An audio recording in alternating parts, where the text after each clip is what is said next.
Hello दोस्तों, स्वागत है आपका मेरे यूट्यूब चैनल परीक्षा प्लान में। तो कैसे हैं आप लोग? आई होप अच्छे होंगे। तो जैसा कि आप लोगों को पता है कि ईवीएस के इंपॉर्टेंट क्वेश्चन की मैं प्रैक्टिस करवा रही हूँ। ईवीएस को मैं कंप्लीट पढ़ा भी चुकी हूँ और मैंने क्लास 4th और 5th के नोट्स बनाकर आप लोगों को पढ़ाया है। तो वो नोट्स आप लोग एग्जाम से पहले एक बार जरूर पढ़ लीजिएगा। तो चलिए आज की वीडियो को शुरू करते हैं। वीडियो देखने के बाद यदि आपको अच्छा लगे तो वीडियो को लाइक और शेयर कीजिएगा, और यदि आप चैनल पर नए हैं तो चैनल को सब्सक्राइब कर लीजिए। तो चलिए पहले प्रश्न को पढ़ते हैं। लिखा है, तेलंगाना के सापेक्ष गुजरात और बिहार की क्रमशः स्थितियां हैं। पहला विकल्प है उत्तर पश्चिम, दक्षिण पूर्व। दूसरा है दक्षिण पश्चिम, उत्तर पूर्व। तीसरा है उत्तर पूर्व, उत्तर पश्चिम। और चौथा है उत्तर पश्चिम, उत्तर पूर्व। तो चलिए आपको मैप दिखाते हैं, फिर प्रश्न के उत्तर को ढूंढते हैं। तो तेलंगाना के सापेक्ष गुजरात और बिहार की क्रमशः स्थितियां पूछी गई हैं। तो ये है तेलंगाना, ये है गुजरात और ये है बिहार। तो तेलंगाना के सापेक्ष जो गुजरात की स्थिति है वह है उत्तर पश्चिम, ये, और बिहार की है उत्तर पूर्व। तो चलिए देखते हैं विकल्प में कौन सा विकल्प सही है।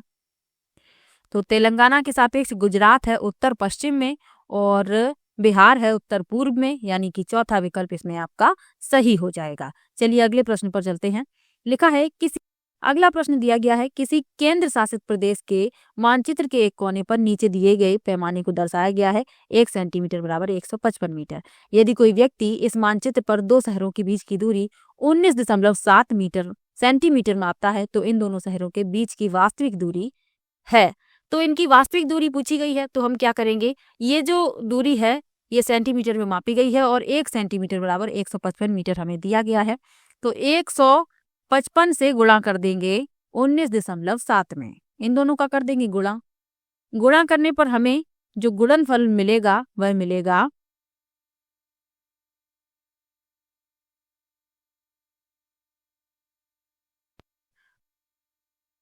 इतना। और ये किसमें मिलेगा हमें? ये हमें मिलेगा मीटर में। अब हम उत्तर देखते हैं तो सभी किलोमीटर में हैं, तो हम क्या करेंगे, इसमें 1000 से भाग दे देंगे तो हमें मिल जाएगा 3.05, यानी कि तीसरा विकल्प इस प्रश्न में सही हो जाएगा। 3.05 किलोमीटर। विकल्प देख लीजिएगा, किसमें मात्रक किसमें लिखा हुआ है। मात्रक के अनुसार हमें अपने जो उत्तर है उसको बनाना पड़ेगा, तो इसीलिए तीसरा विकल्प इसमें सही है। चलिए अगले प्रश्न पर चलते हैं। लिखा है, पर्वतारोहियों को अधिक ऊंचाई पर नाक से खून बहने का कारण होता है। पहला विकल्प है रक्त वाहिकाओं में दबाव बाहरी दबाव से अधिक हो जाता है। दूसरा है रक्त वाहिकाओं में दबाव बाहरी दबाव से कम हो जाता है। तीसरा है रक्त वाहिकाओं में दबाव बाहरी दबाव के बराबर हो जाता है। और चौथा है अधिक ऊंचाई पर खून यानी रक्त गाढ़ा हो जाता है। तो पर्वतारोहियों को अधिक ऊंचाई पर नाक से खून बहने का कारण पूछा गया है। तो जब अधिक ऊंचाई पर पर्वतारोही पहुंचते हैं तो जो रक्त वाहिकाएं होती हैं इनमें जो दबाव होता है वह बाहरी दबाव से अधिक हो जाता है, इसी कारण नाक से खून बहने लगता है। पहला विकल्प इसमें सही है। तो जब अधिक ऊंचाई पर पर्वतारोही पहुंचते हैं तो वायुमंडलीय दबाव काफी कम हो जाता है और परिणाम स्वरूप रक्त वाहिकाओं के अंदर का दबाव बाहरी वायुमंडलीय दबाव की तुलना में अपेक्षाकृत अधिक हो जाता है। यह दबाव अंतर नाक में नाजुक रक्त कोशिकाओं को फटने का कारण बन सकता है, जिससे नाक से खून बहता है। उच्च ऊंचाई पर कम आर्द्रता और शुष्क हवा भी नाक के झिल्लियों को सूखने में योगदान कर सकती है, जिससे वे खून बहने के प्रति अधिक संवेदनशील हो जाती हैं। तो ये सब भी याद रखिएगा। चलिए अगले प्रश्न पर चलते हैं। लिखा है, निम्न में से ऊष्मा के कुचालक समूह का चयन करें। पहला विकल्प है ऊन, लकड़ी, लोहा। दूसरा है हवा, जल, तांबा। तीसरा है हवा, ऊन, एल्यूमिनियम। और चौथा है ऊन, प्लास्टिक, लकड़ी। तो इसमें ऊष्मा के कुचालक पूछे गए हैं, तो जिनमें ऊष्मा का प्रवाह नहीं होता तो ऊन है, प्लास्टिक है, लकड़ी है, ये ऊष्मा के कुचालक हैं। तो चौथा विकल्प इसमें सही हो जाएगा। चलिए अगले प्रश्न पर चलते हैं। लिखा है, पौधों की एक प्रजाति एक्स है जो बहुत अधिक संख्या में पैदा होती है, लेकिन पूरे विश्व में भारत के बाई भाग में ही पाई जाती है। यह किस प्रकार की प्रजाति है? हमें पौधे का नाम नहीं बताना है, हमें प्रजाति बतानी है कि ये किस प्रकार की प्रजाति है जो किसी एक ही स्थान पर पाई जाती है। पहला विकल्प है प्रचुर, दूसरा है विदेशी, तीसरा है स्थानिक और चौथा है विलुप्त होने की कगार पर। तो जो केवल किसी विशेष क्षेत्र में पाई जाए तो वह स्थानिक होती है, किसी विशेष स्थान में पाई जाती है और कहीं भी ये नहीं पाई जाती, तो इसीलिए ये स्थानिक कहलाती हैं। तीसरा विकल्प इसमें सही हो जाएगा। प्रचुर, विदेशी और विलुप्त होने की कगार पर, इनके बारे में भी जान लीजिए। तो प्रचुर क्या है, तो यह शब्द उन प्रजातियों को संदर्भित करता है जो बड़ी संख्या में मौजूद हैं, लेकिन जरूरी नहीं है कि किसी भौगोलिक प्रतिबंध का संकेत दें। तो इसीलिए इन्हें प्रचुर कहा जाता है, ये बड़ी संख्या में मौजूद होती हैं। विदेशी प्रजातियां क्या होती हैं? विदेशी प्रजातियां वे प्रजातियां होती हैं जो किसी ऐसे क्षेत्र में पेश की जाती हैं जहां वे स्वाभाविक रूप से नहीं होती, यानी कहीं और से लाई जाती हैं, तो ये विदेशी कहलाती हैं। और विलुप्त होने की कगार पर, तो विलुप्त प्राय प्रजातियां वे होती हैं जो निकट भविष्य में विलुप्त होने के उच्च जोखिम में हैं, यानी कि इनका खतरा है कि ये विलुप्त हो सकती हैं, खत्म हो सकती है इनकी प्रजाति, तो ऐसी विलुप्त होने की कगार पर होती हैं। तो इन सब के बारे में भी याद रखिए। चलिए अगले प्रश्न पर चलते हैं। लिखा है हाथियों के विषय में वह कथन चुनिए जो सही नहीं है। कई बार मैं आपको हाथियों के बारे में बता चुकी हूँ और प्रत्येक प्रैक्टिस में मैं हाथियों वाला प्रश्न इसलिए ले रही हूँ क्योंकि ये प्रश्न कई बार पूछा गया है। ये प्रश्न 7 जुलाई वाले पेपर में भी पूछा गया था, 20 अगस्त वाले पेपर में भी पूछा गया था, तो आपको याद रखना है। तो इसमें पूछा गया है कि हाथियों के विषय में जो कथन सही नहीं है, तो हथनियां झुंडों में रहती हैं, ये तो सही बात है। एक झुंड में 20 से 25 हथनियां और उनके बच्चे होते हैं। तीसरा है हाथी 14-15 वर्ष की आयु तक ही झुंड में रहते हैं और 15 वर्ष से अधिक आयु के हाथी झुंड छोड़ देते हैं और अकेले ही रहते हैं। तो इसमें 3 सही लिखे हुए हैं, लेकिन जो दूसरा लिखा हुआ है ये गलत है, क्योंकि जो हाथियों का झुंड होता है उसमें 10 से 12 हथनियां और बच्चे होते हैं और इसमें लिखा है 20 से 25, तो ये तो गलत हो गया और गलत ही पूछा गया था, तो दूसरा विकल्प ही इस प्रश्न का उत्तर हो जाएगा। चलिए अगले प्रश्न पर चलते हैं। अगला प्रश्न दिया गया है, आपका घर X पर स्थित है तथा आपका विद्यालय Y पर स्थित है। आपके घर से विद्यालय तक कोई सीधी सड़क नहीं है, अतः आप पहले A पर जाते हैं जो X के ठीक उत्तर में लगभग 125 मीटर की दूरी पर है। फिर आप B पर जाते हैं जो A के ठीक पश्चिम में 75 मीटर की दूरी पर है। फिर आप C पर जाते हैं जो B के ठीक उत्तर में 150 मीटर की दूरी पर है और अंत में आप Y अपने विद्यालय पहुंच जाते हैं जो C के ठीक पूर्व में 75 मीटर की दूरी पर है। Y पर आपके विद्यालय के सापेक्ष X पर आपके घर की सही दिशा क्या है? तो जैसा लिखा है उसी तरीके से हम चित्र बनाते जाएंगे और चित्र के द्वारा ही इस तरीके के प्रश्नों को हल किया जाता है। तो चलिए चित्र को बनाते हैं, फिर प्रश्न का उत्तर देखते हैं कौन सा विकल्प सही है। तो ये पूर्व होता है, ये पश्चिम होता है, ऊपर उत्तर होता है और ये दक्षिण होता है। ये दिशाएं आपको याद रखनी है। अब क्या लिखा है कि आप पहले A पर जाते हैं, यानी आपका जो घर है X पर स्थित है और विद्यालय Y पर स्थित है, तो आप पहले A पर जाते हैं जो X के ठीक उत्तर में 125 मीटर की दूरी पर है। तो ये है X। X से आप 125 मीटर की दूरी पर जाते हैं A पर, तो ये है 125 और हमें यहाँ मिल जाता है A। उसके बाद क्या लिखा है, फिर आप B पर जाते हैं जो A के ठीक पश्चिम में 75 मीटर की दूरी पर है। अब हमें B पर जाना है और ये A के पश्चिम में है 75 मीटर की दूरी पर, ये हो गया 75। फिर क्या लिखा है, फिर आप C पर जाते हैं जो B के ठीक उत्तर में 150 मीटर की दूरी पर है। ठीक है, हम 150 मीटर की दूरी पर चले हैं। 150 मीटर की दूरी ये है और ये हमें मिल जाता है C। उसके बाद क्या लिखा है, अंत में आप Y पर अपने विद्यालय पहुंचते हैं जो C के ठीक पूर्व में 75 मीटर की दूरी पर है, यानी C के पूर्व में जाना है 75 मीटर की दूरी पर, तो हमें विद्यालय मिल जाता है जो है Y। अब पूछा गया है कि Y पर आपके विद्यालय के सापेक्ष X पर आपके घर की सही दिशा क्या है। तो Y के सापेक्ष X की दिशा बतानी है, तो ठीक दक्षिण में आपका घर है आपके विद्यालय के सापेक्ष, तो दूसरा विकल्प इसमें सही हो जाएगा। बहुत ही ध्यान से आपको चित्र बनाना है, जैसा जैसा प्रश्न में कहा गया है उसी तरीके से। और आप यदि सही चित्र बना लेते हैं तो आपका प्रश्न कभी भी गलत नहीं होगा। चलिए अगले प्रश्न पर चलते हैं। लिखा है सलीम और राजू स्कूल जाने वाले बच्चे हैं। सलीम को तला हुआ खाना और मैदा से बने उत्पाद बहुत पसंद है। दूसरी तरफ राजू घर का बना स्वस्थ खाना खाता है, लेकिन वह पालक और अन्य हरी पत्तेदार सब्जियां कभी नहीं खाता। दोनों को निम्नलिखित में से क्रमशः किस विकार से पीड़ित होने की संभावना है? पहला है स्कर्वी और एनीमिया, दूसरा है क्वासियोरकर और एनीमिया, तीसरा है मोटापा और एनीमिया और चौथा है पेलाग्रा और एनीमिया।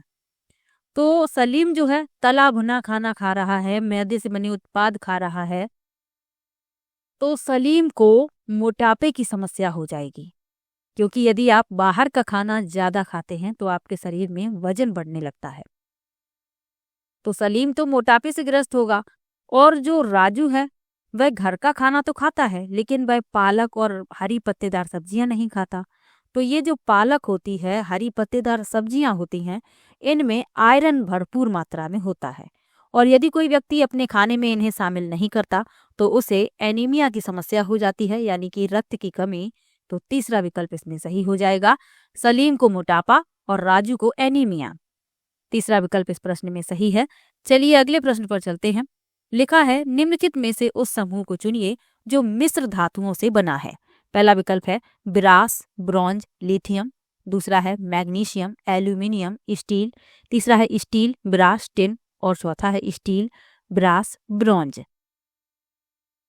तो मिश्र धातु धातुओं का मिश्रण या धातु और किसी अन्य तत्व का मिश्रण होता है। मिश्र धातुओं को उनके घटक तत्वों से अलग गुणों के लिए डिजाइन किया गया है। तो इसमें बताना है कि जो मिश्र धातुओं का समूह है, तो चौथा विकल्प इसमें सही है। स्टील भी मिश्र धातु है, ब्रास भी मिश्र धातु है और ब्रॉन्ज भी मिश्र धातु है। स्टील जो है लोहे और कार्बन की मिश्र धातु है। कभी कभी इसके गुणों को बढ़ाने के लिए अन्य तत्व भी इसमें मिला दिए जाते हैं। ब्रास किसकी मिश्र धातु है? तो ब्रास यानी कि पीतल, तो ये तांबे और जस्ते को मिलाकर बनाई जाती है। और ब्रॉन्ज यानी कि कांसा, ये तांबे और टिन की मिश्र धातु है। तो ये तीनों ही आपको याद रखनी है, चौथा विकल्प इसमें सही हो जाएगा। और कांसे से प्रश्न कई बार पूछा गया है, ब्रॉन्ज से तो आपको याद रखना है। चलिए अगले प्रश्न पर चलते हैं। लिखा है पृथ्वी के आयतन में निम्नलिखित होते हैं। पहला विकल्प है 1% परपटी, बी में लिखा है 84% मेंटल और 15% क्रोड। तो पृथ्वी की संरचना 3 मुख्य परतों में विभाजित है, भूपर्पटी, आवरण और क्रोड। अब इसमें पूछा गया है कि जो सही है वह बताइए। तो जो ये लिखा हुआ है 1% परपटी होती है, 84% मेंटल और 15% क्रोड, तीनों ही सही लिखे हुए हैं। ABC तीनों ही सही हैं, यानी चौथा विकल्प इसमें सही हो जाएगा। चलिए अगले प्रश्न पर चलते हैं।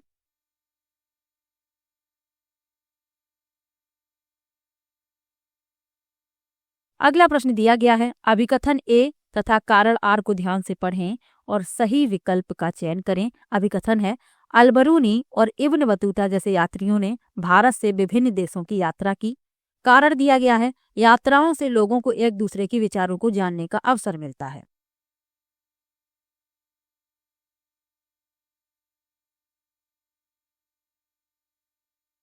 तो जो अलबरूनी थे ये आए थे उज्बेकिस्तान से, और इब्न बतूता इनका संबंध है मोरक्को से, इब्न बतूता का।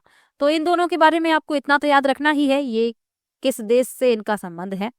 अब इसमें लिखा है कि अलबरूनी और इब्न बतूता जैसे यात्रियों ने भारत से विभिन्न देशों की यात्रा की। ये गलत है, उन्होंने भारत से विभिन्न देशों की यात्रा नहीं की, बल्कि वे खुद भारत एक यात्रा पर ही आए थे। तो अभिकथन तो इसमें गलत हो गया। और कारण दिया गया है कि यात्राओं से लोगों को एक दूसरे के विचारों को जानने का अवसर मिलता है, ये बात सही है। तो कारण इसमें सही है, ए गलत किंतु आर सही, यानी चौथा विकल्प इस प्रश्न में सही हो जाएगा। चलिए अगले प्रश्न पर चलते हैं। अगला प्रश्न दिया गया है निम्नलिखित में से कौन से पर्वतों की उत्पत्ति ज्वालामुखी से मानी जाती है। पहला है माउंट किलिमंजारो, फ्यूजियामा, आल्पस पर्वत। अब इसमें सही विकल्प बताना है। तो जिन पर्वतों की उत्पत्ति ज्वालामुखी से मानी जाती है वह हैं माउंट किलिमंजारो और फ्यूजियामा। ए और बी इसमें सही है, यानी कि चौथा विकल्प इसमें सही हो जाएगा। जो माउंट किलिमंजारो है, किलिमंजारो ये तंजानिया में स्थित एक सुप्त स्ट्रेप्टो वोल्केनो है और अफ्रीका की सबसे ऊंची चोटी है। इसमें 3 ज्वालामुखी शंकु शामिल हैं, किबो, मावेंजी और सिरा। तो ये आपको याद रखना है। जो फ्यूजियामा है ये जापान का सबसे ऊंचा पर्वत है, तो ये याद रखिए। और जो आल्पस पर्वत है ये यूरोप में स्थित एक प्रमुख पर्वत श्रृंखला प्रणाली है जो फ्रांस, स्विट्जरलैंड और ऑस्ट्रिया सहित 8 देशों में फैली है। तो इसमें ज्वालामुखी से जो उत्पत्ति जिनकी हुई है वे पूछे गए थे, तो ए और बी इसमें सही है। चलिए अगले प्रश्न पर चलते हैं। लिखा है कथन ए और कथन बी दिए गए हैं। कौआ पेड़ की बहुत नीची डाल पर अपना घोंसला बनाता है, और कथन बी में लिखा है वीवर पक्षी 2 पत्तों को सीकर अपना घोंसला बनाता है। तो इसमें जो कथन ए लिखा है पूरी तरीके से गलत। क्यों गलत है? क्योंकि कौआ पेड़ की ऊंची डाल पर घोंसला बनाता है, और इसमें लिखा है कि बहुत नीची डाल पर, तो ये तो गलत है। बी में लिखा है वीवर पक्षी 2 पत्तों को सीकर अपना घोंसला बनाता है। तो मैंने आपको बताया है कि जो दर्जन चिड़िया होती है, टेलर बर्ड, वो क्या करती है, पत्तों को आपस में सी लेती है और थैली जैसी बना लेती है, उसी में अपने अंडे देती है, तभी तो उसे दर्जन चिड़िया कहा जाता है। वीवर जो होता है, नर वीवर, ये कई घोंसले बनाता है और ये अपना घोंसला पेड़ की डाल से लटकता हुआ लालटेन की तरीके से बनाता है। और जो मादा होती है वह पसंद करती है, उसे जो घोंसला अच्छा लगता है उसी में अंडे देती है। तो इसमें दोनों ही कथन गलत हैं, यानी कि दूसरा विकल्प इसमें इस प्रश्न का उत्तर है। ए और बी दोनों गलत हैं। चलिए अगले प्रश्न पर चलते हैं। अभिकथन दिया गया है, कारण दिया गया है। अभिकथन क्या है? अगर कोई तैरना नहीं भी जानता है तब भी मृत सागर में वह आसानी से तैर सकता है। कारण है मृत सागर के 1 लीटर में 300 ग्राम नमक पाया जाता है, जो इसे सबसे अधिक नमक सांद्रित सागर बनाता है।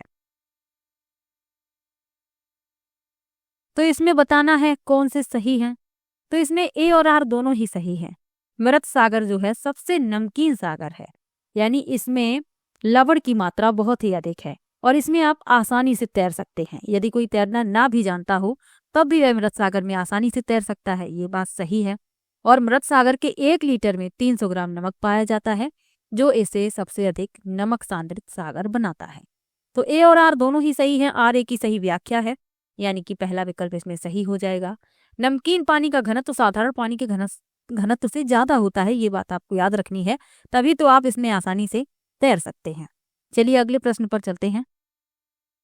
अगला प्रश्न है निम्नलिखित में से कौन सा एक भारत का संघ शासित प्रदेश नहीं है? पहला विकल्प है लद्दाख, दूसरा है जम्मू कश्मीर, तीसरा है मणिपुर और चौथा है चंडीगढ़। तो भारत में 28 राज्य और 8 केंद्र शासित प्रदेश हैं।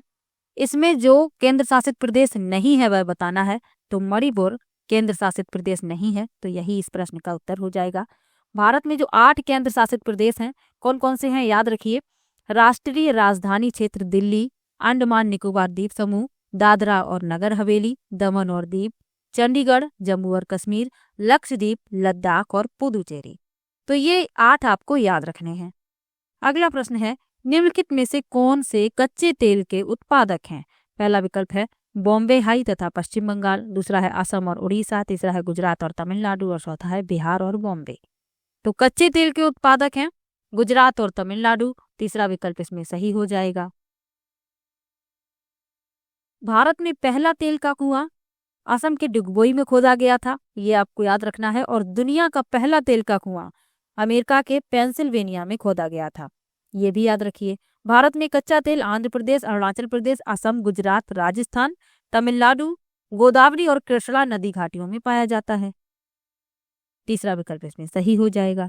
चलिए अगले प्रश्न पर चलते हैं। हमारे देश का संविधान निम्नलिखित में से किसके नेतृत्व में बनाया गया था?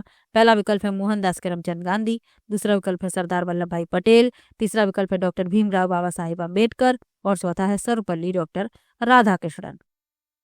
तो हमारे देश का जो संविधान है वह डॉक्टर भीमराव बाबा साहिब अम्बेडकर के नेतृत्व में बनाया गया था। तीसरा विकल्प इसमें सही है। डॉक्टर भीमराव बाबा साहिब अम्बेडकर भारतीय संविधान के जनक भी कहे जाते हैं, तो ये भी याद रखना है। और भारत सरकार के ये पहले कानून मंत्री थे, यानी इन्होंने भारत सरकार के पहले कानून मंत्री के रूप में कार्य किया है, ये भी याद रखिए। और उन्हें भारतीय संविधान की मसौदा समिति के अध्यक्ष के रूप में नियुक्त किया गया था।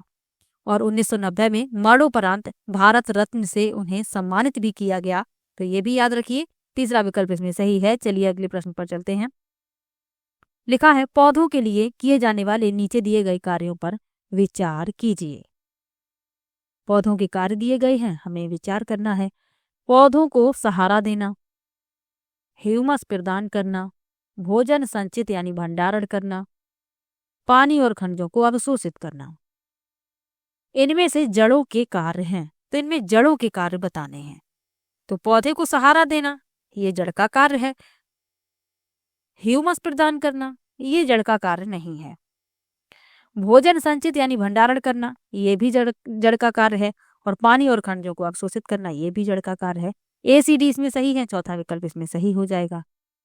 ह्यूमस जो होता है ये मिट्टी में पाया जाता है, तो जड़ ह्यूमस प्रदान नहीं करती है, ये तो उन्हें मिट्टी से प्राप्त होता है, तो इसमें B नहीं होगा। ACD सही है। चौथा विकल्प इसमें सही है। चलिए अगले प्रश्न पर चलते हैं। लिखा है पोचमपल्ली भारत के दक्षिणी राज्य का एक कस्बा है जो सुंदरता से डिजाइन की गई चमकदार रंगों की पोचमपल्ली साड़ियों और विशेष प्रकार की बुनाई, जिसे भी पोचमपल्ली कहा जाता है, के लिए प्रसिद्ध है। यह कस्बा अब किस राज्य का भाग है? पहला विकल्प है कर्नाटक, दूसरा है केरल, तीसरा है तेलंगाना और चौथा है तमिलनाडु। तो कल के वीडियो में ही आपको बताया था कि जो पोचमपल्ली कस्बा है ये तेलंगाना का भाग है। पहले ये आंध्र प्रदेश का भाग हुआ करता था, लेकिन जब आंध्र प्रदेश से तेलंगाना विभाजित होकर नया राज्य बन गया तो ये जो हिस्सा है ये तेलंगाना के हिस्से में आ गया। ये जो भाग है पोचमपल्ली जो कस्बा है ये तेलंगाना के हिस्से में आ गया, तो तीसरा विकल्प इसमें सही है। चलिए अगले प्रश्न पर चलते हैं। लिखा है निम्नलिखित में से खाद्य पदार्थों के उस समूह को चुनिए जिसके प्रत्येक सदस्य में लौह तत्व प्रचुर मात्रा में पाया जाता है। पहला है गुड़ आंवला टमाटर, दूसरा है आंवला पालक गुड़, तीसरा है आंवला बंद गोभी टमाटर और चौथा है बंद गोभी आंवला पालक। तो जिसमें प्रचुर मात्रा में आयरन पाया जाता है वह है आंवला पालक गुड़। दूसरा विकल्प इसमें सही हो जाएगा। चलिए अगले प्रश्न पर चलते हैं। अगला प्रश्न दिया गया है निम्नलिखित में से पक्षियों का वह समूह चुनिए जिसका प्रत्येक सदस्य हमारी तुलना में 4 गुनी अधिक दूरी की वस्तुओं को स्पष्ट देख सकने योग्य है। पहला विकल्प है फाख्ता कौआ मोर, दूसरा है बाज कबूतर तोता, तीसरा है कौआ चील बुलबुल और चौथा विकल्प है बाज चील गिद्ध। तो मैंने आपको कई बार बताया है कि मनुष्य की तुलना में 4 गुना अधिक दूरी से वस्तुओं को स्पष्ट देख सकते हैं बाज चील गिद्ध। चौथा विकल्प इसमें सही हो जाएगा। पक्षियों के बारे में मैंने आपको कई तथ्य बताए हैं जो आपको याद रखने हैं कि अधिकांशतः पक्षियों की जो आंखें होती हैं सिर के दोनों ओर होती हैं और इनकी आंखों की पुतली घूम नहीं सकती, इसलिए ये अपनी गर्दन को अधिक हिलाते हैं। ये एक ही समय में 2 अलग अलग वस्तुओं को देख सकते हैं। तो ये सब बातें आपको याद रखनी हैं। और कुछ पक्षी होते हैं जिनकी आंखें सामने की तरफ होती हैं, जैसे उल्लू, तो उल्लू की आंखें बिल्कुल सामने होती हैं। बाकी जो पक्षी हैं अधिकांशतः आप देखेंगे कि पक्षियों की आंखें सिर के दोनों ओर होती हैं। तो ये सब आपको याद रखना है। चलिए अगले प्रश्न पर चलते हैं।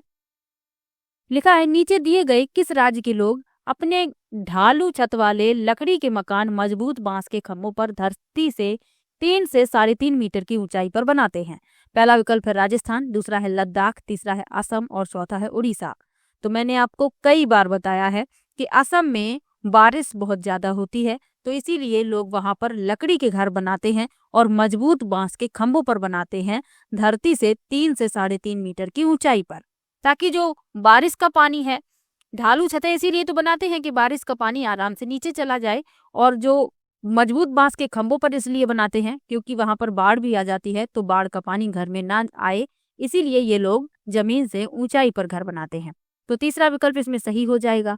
राजस्थान में घर मिट्टी के बनाए जाते हैं और इनकी छतें कटीली झाड़ियों की होती हैं। दीवारें मोटी मोटी बनाई जाती हैं मिट्टी की, ताकि जो सूर्य की गर्मी है वो अंदर ना आए, क्योंकि राजस्थान में गर्मी बहुत ज़्यादा होती है।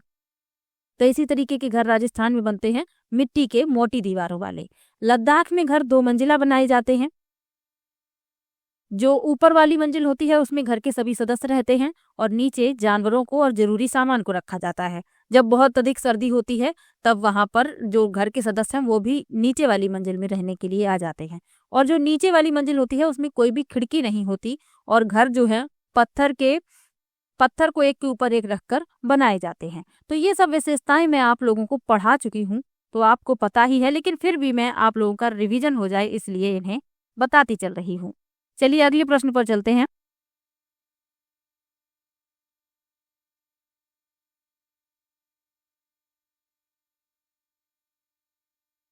अगला प्रश्न दिया गया है, भारत के मानचित्र में दिल्ली की स्थिति के सापेक्ष गांधीनगर और पटना की दिशाएं क्रमशः हैं। पहला विकल्प है दक्षिण पूर्व और दक्षिण पश्चिम, दूसरा है दक्षिण पश्चिम और दक्षिण पूर्व, तीसरा है उत्तर पूर्व और दक्षिण पश्चिम और चौथा है दक्षिण पश्चिम और उत्तर पूर्व। तो दिल्ली के सापेक्ष गांधीनगर और पटना की स्थिति पूछी गई है, दिशाएं पूछी गई हैं। तो दिल्ली के सापेक्ष गांधीनगर है दक्षिण पश्चिम में और पटना है दक्षिण पूर्व में, यानी कि दूसरा विकल्प इसमें सही हो जाएगा। मैप में भी देख लीजिए, ये दिल्ली है, ये गांधीनगर है और ये है पटना। तो दिल्ली के सापेक्ष गांधीनगर की स्थिति हो गई दक्षिण पश्चिम और पटना की हो गई दक्षिण पूर्व। तो दूसरा विकल्प इसमें सही हो गया है। चलिए अगले प्रश्न पर चलते हैं। दूसरा विकल्प इसमें सही है,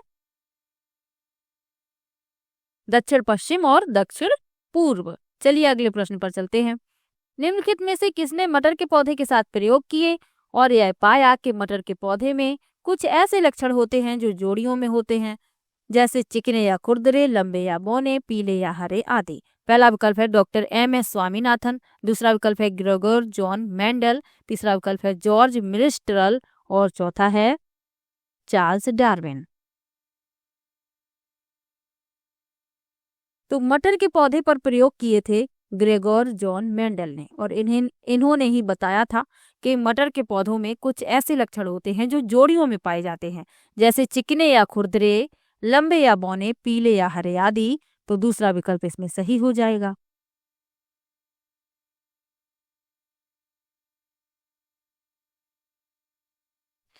जो और विकल्प लिखे हुए हैं उनके बारे में भी जान लीजिए। Doctor MS. स्वामीनाथन को भारत में हरित क्रांति का जनक कहा जाता है। जॉर्ज मेस्ट्रल ने वेलक्रो बनाया था, जो आपके बैग में, सैंडल में, इन सब में लगा रहता है, जिसमें 2 सतह होती हैं और आपस में चिपक जाती हैं। और चार्ल्स डार्विन ने प्राकृतिक चयन का सिद्धांत दिया था। तो इन सब के बारे में भी आपको याद रखना है। चलिए अगले प्रश्न पर चलते हैं। अगला प्रश्न दिया गया है, नीचे दिए गए कौन से एक राज्य में तोरांग का अर्थ है जंगल। पहला विकल्प है असम, दूसरा है उड़ीसा, तीसरा है मिजोरम और चौथा है झारखंड। तो मैंने आपको जब सूर्यमणि वाला लेसन पढ़ाया था उसमें मैंने आपको बताया था कि तोरांग का अर्थ होता है जंगल कुडुख भाषा में। जो कुडुख भाषा है ये झारखंड के आदिवासी समाज द्वारा इसका प्रयोग किया जाता है और इसी भाषा में तोरांग का अर्थ जंगल होता है। चौथा विकल्प इसमें सही हो जाएगा। चलिए अगले प्रश्न पर चलते हैं। लिखा है, नीचे दिया गया कौन सा कथन मधुमक्खियों के छत्तों के विषय में सही नहीं है। कई बार मैंने आपको मधुमक्खियों से संबंधित प्रश्न बताया है, यानी प्रश्न मैंने कई बार प्रैक्टिस में लिया है और मैंने आपको हर बार मधुमक्खियों के बारे में बताया भी है। तो लिखा है, प्रत्येक छत्ते में एक रानी मक्खी होती है जो अंडे देती है। सही बात है। नर मक्खियां छत्तों के लिए अत्यंत महत्वपूर्ण होती हैं। छत्ते में बहुत सारी काम करने वाली मक्खियां होती हैं, श्रमिक मधुमक्खियां जिन्हें कहते हैं, और छत्ते में केवल कुछ नर मक्खियां होती हैं। ये भी सही है, लेकिन नर मक्खियां छत्तों के लिए अत्यंत महत्वपूर्ण होती हैं, ये गलत है और गलत ही पूछा गया है, सही नहीं है पूछा गया है। तो दूसरा विकल्प इस प्रश्न का उत्तर हो जाएगा। मधुमक्खियों के छत्ते में 3 प्रकार की मधुमक्खियां होती हैं। रानी मक्खी, इनका काम होता है अंडे देना। श्रमिक मधुमक्खियां बहुत महत्वपूर्ण होती हैं छत्ते के लिए, ये बच्चे पालने का कार्य, छत्ते बनाने का कार्य, फूलों से रस एकत्र करने का कार्य, शहद बनाने का कार्य, ये सभी कार्य श्रमिक मधुमक्खियों के हैं। नर मधुमक्खियां कुछ ही होती हैं और ये कोई विशेष कार्य नहीं करती हैं। इसके अलावा प्रश्न पूछा जाता है कि मधुमक्खी पालन शुरू करने का सबसे अच्छा समय कौन सा है। तो मधुमक्खी पालन शुरू करने का सबसे अच्छा समय है अक्टूबर से दिसंबर के बीच, क्योंकि ये जो समय होता है ये मधुमक्खियों के अंडे देने का समय होता है। लीची के फूल मधुमक्खियों को लुभाते हैं और लीची के फूल फरवरी में खिलते हैं। तो ये सब आपको याद रखना है। तो इसमें दूसरा विकल्प इस प्रश्न का उत्तर हो जाता है। चलिए अगले प्रश्न पर चलते हैं।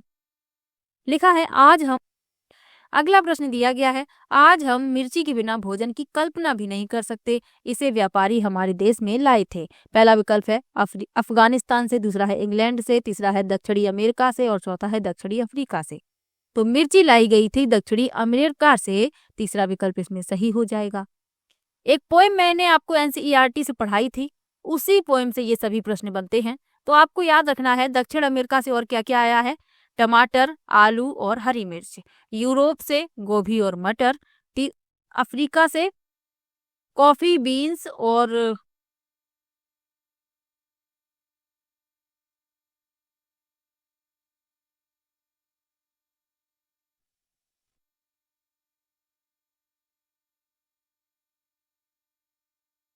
अगला प्रश्न दिया गया है, आज हम मिर्ची के बिना भोजन की कल्पना भी नहीं कर सकते, मिर्ची हमारे देश में कहाँ से लाई गई थी, यानी इसे व्यापारी हमारे देश में लाए थे। पहला विकल्प है अफगानिस्तान से, दूसरा है इंग्लैंड से, तीसरा है दक्षिणी अमेरिका से और चौथा है दक्षिणी अफ्रीका से। तो मिर्ची व्यापारी लाए थे दक्षिणी अमेरिका से, तीसरा विकल्प इसमें सही हो जाएगा। दक्षिणी अमेरिका से और क्या क्या आया है, टमाटर, आलू, हरी मिर्च। यूरोप से गोभी और मटर, अफ्रीका से कॉफी और भिंडी, और जो भारत की पैदाइश हैं वे हैं आम, संतरा, केला, बैंगन, परवल, मेथी। ये सभी भारत में ही पैदा होते हैं। तो जो पोएम मैंने आपको पढ़ाई थी उस पोएम को याद रखिए, ये सभी प्रश्न उसी पोएम से बनते हैं जो एनसीईआरटी की बुक में दी गई है। चलिए अगले प्रश्न पर चलते हैं। लिखा है, निम्नलिखित में से कौन अंतरराष्ट्रीय ख्याति प्राप्त वेट लिफ्टर हैं। पहला विकल्प है सुनीता विलियम्स, दूसरा विकल्प है बछेंद्री पाल, तीसरा विकल्प है सूर्यमणि और चौथा विकल्प है कर्णम मल्लेश्वरी। तो इस प्रश्न में चौथा विकल्प सही हो जाएगा, कर्णम मल्लेश्वरी। अब जो और विकल्प लिखे हुए हैं उनके बारे में भी जान लीजिए। सुनीता विलियम्स अंतरिक्ष में जाने वाली भारतीय मूल की दूसरी महिला हैं। तो पहली महिला कौन है, तो पहली महिला है कल्पना चावला। अंतरिक्ष में जाने वाली भारतीय मूल की पहली महिला कल्पना चावला है और दूसरी सुनीता विलियम्स है। बछेंद्री पाल, तो ये माउंट एवरेस्ट पर चढ़ने वाली भारत की प्रथम महिला है, इनके बारे में आपको इतना याद रखना है। और सूर्यमणि, तो इन्होंने जंगल बचाओ आंदोलन में काम किया था और इनका संबंध झारखंड के कुडुख आदिवासी समाज से है। तो इतना आपको इन सब के बारे में याद रखना है। चलिए अगले प्रश्न पर चलते हैं। लिखा है, नीचे दिया गया कौन सा एक समूह जड़ों का है। पहला विकल्प है चुकंदर, आलू, अदरक, दूसरा है गाजर, हल्दी, अदरक, तीसरा है शकरकंद, मूली, हल्दी और चौथा है गाजर, चुकंदर, मूली। तो जिसमें सभी जड़ें हैं वह बतानी है। तो इसमें आप देखते हैं चुकंदर तो जड़ है लेकिन आलू और अदरक तना है, तो ये गलत हो जाता है। दूसरे में लिखा है गाजर, हल्दी, अदरक, गाजर तो जड़ है लेकिन हल्दी और अदरक तना है, ये भी गलत हो जाता है। तीसरे में लिखा है शकरकंदी, मूली, हल्दी, तो इसमें मूली जड़ है, हल्दी तना है, इसीलिए ये भी गलत हो गया। गाजर, चुकंदर, मूली ये सही है, इसमें सभी जड़ें हैं।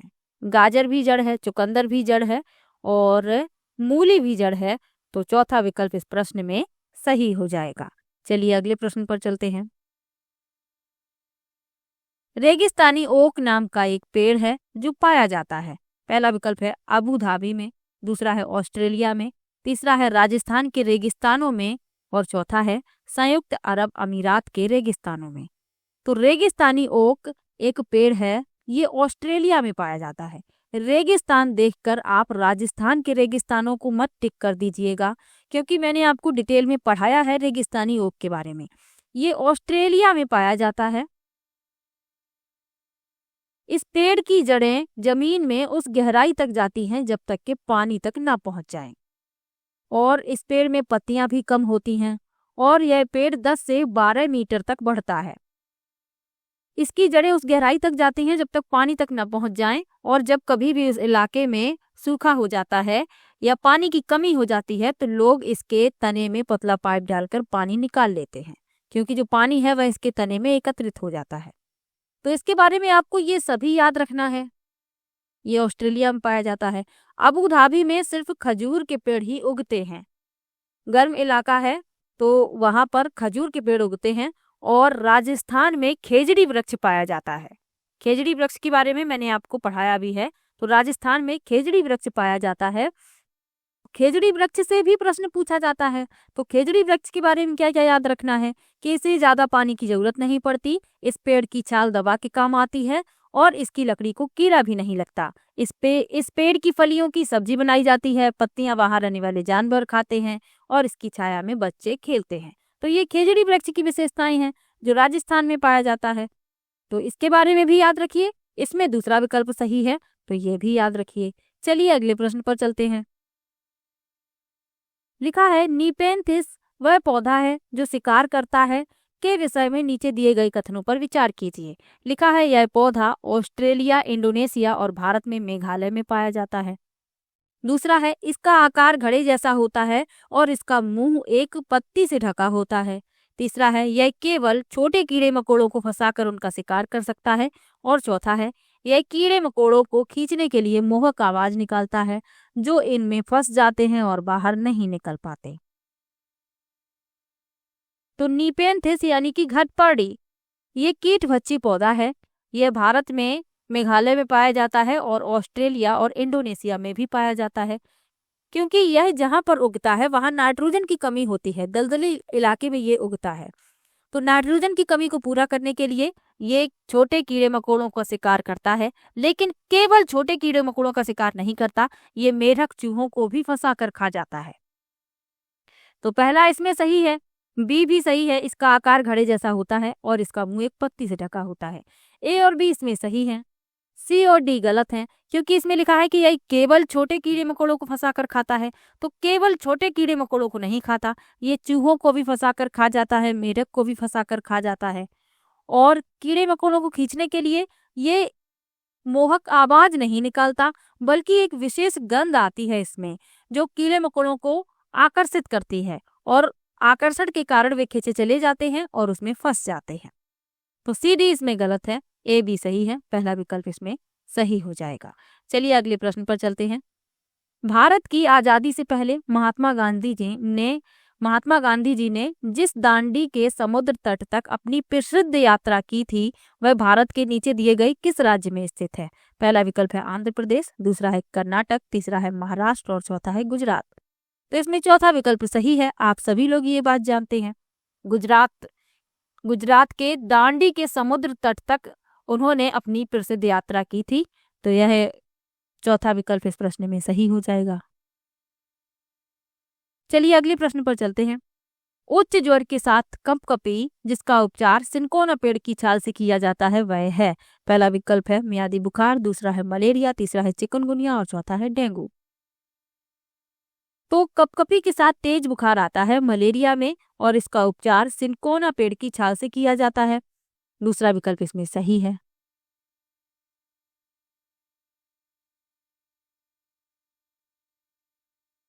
चलिए अगले प्रश्न पर चलते हैं।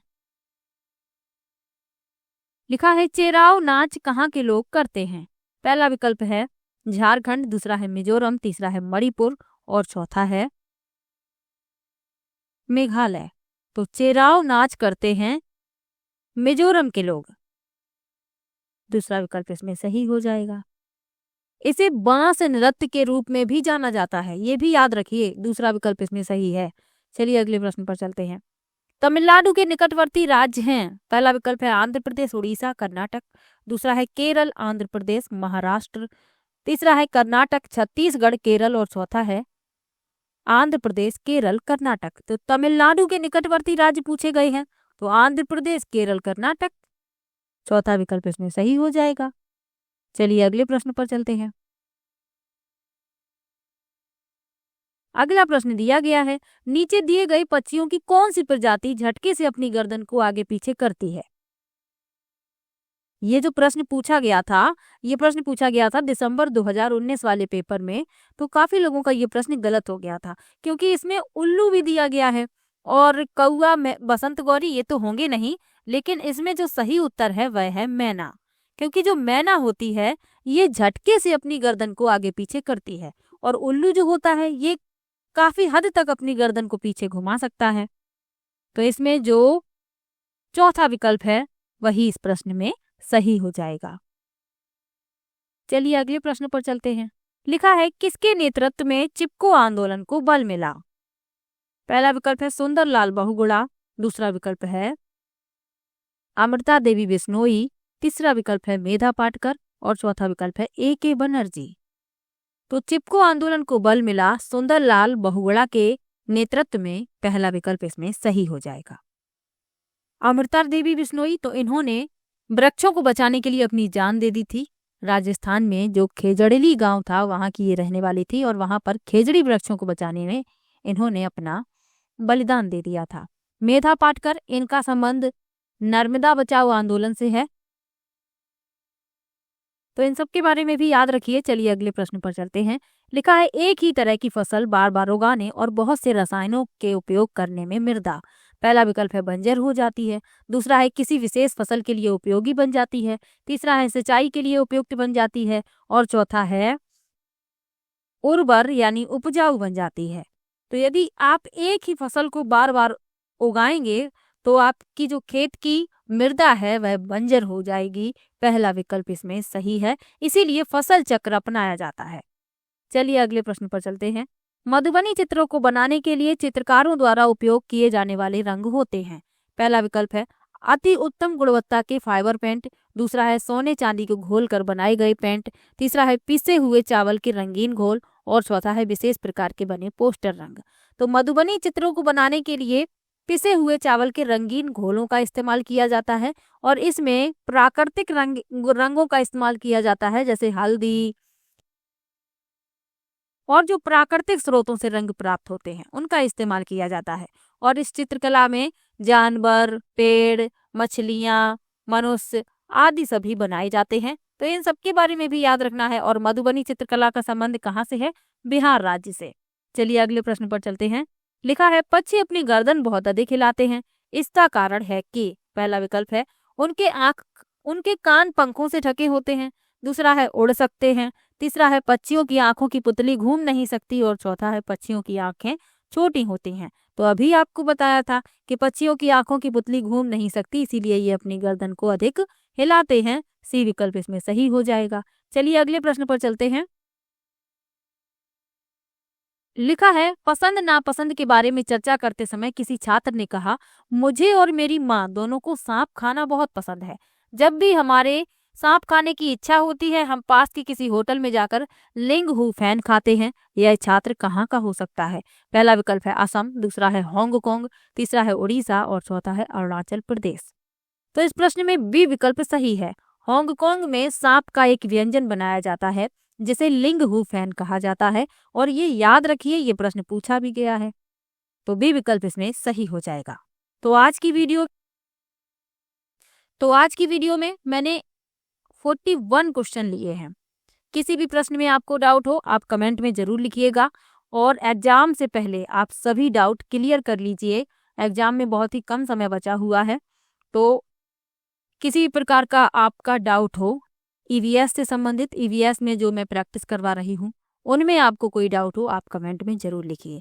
आप मुझे इंस्टाग्राम पर फॉलो कर सकते हैं, वहाँ आपको कोई भी प्रॉब्लम हो वहाँ पूछ सकते हैं आप आराम से। तो आप लोग मुझे वहाँ फॉलो कर लीजिए इंस्टाग्राम पर, और सीटेट एग्जाम से संबंधित कोई भी डाउट हो तो वहाँ पर क्लियर कर लीजिए। तो चलिए मिलते हैं नेक्स्ट वीडियो में, तब तक के लिए बाय बाय।